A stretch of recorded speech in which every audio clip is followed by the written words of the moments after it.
Praise the lord. కీర్తనలు 38వ అధ్యాయం. యెహోవా, కోపోద్రేకము చేత నన్ను గద్దింపకము, నీ ఉగ్రత చేత నన్ను శిక్షింపకము. నీ బాణములు నాలో గట్టిగా నాటియున్నవి, నీ చెయ్యి నా మీద భారముగానున్నది.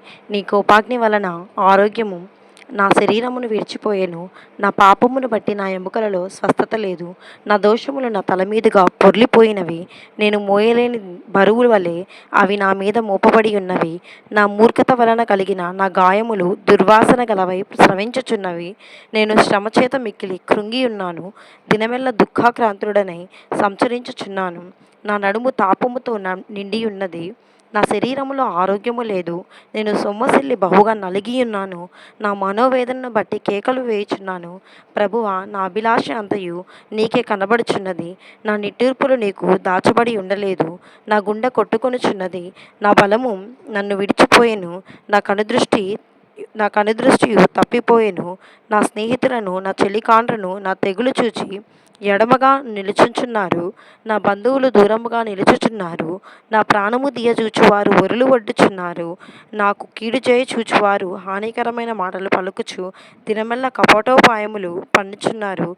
చెవిటివాడనైనట్టు నేను వినకయున్నాను. మూగవాడనైనట్టు నోరు తెరుచుట మానితిని. నేను వినలేని వాడనైతిని, ఎదురు మాటలు పలకలేని వాడనైతిని. యెహోవా, నీ కొరకే నేను కనిపెట్టుకొని ఉన్నాను. నా కాలు జారిన ఎడల వారు నా మీద అతిశయపడుదురని నేను అనుకొనుచున్నాను. ప్రభువా, నా దేవా, నీవే ఉత్తరమిచ్చెదవు. నన్ను బట్టి వారు సంతోషింపకపోవుదురుగాక. నేను పడబోవునట్లున్నాను. నా మనోదుఃఖము నన్నెన్నడూనూ విడువదు. నా దోషమును నేను ఒప్పుకొనుచున్నాను. నా పాపమును గూర్చి విచారణ పడుచున్నాను. నా శత్రువులు చురుకైన వారును బలవంతులనై ఉన్నారు. నిర్హేతుకముగా నన్ను దేశించు వారు అనేకులు. మేలునకు ప్రతిగా వారు కీడు చేయుచున్నారు.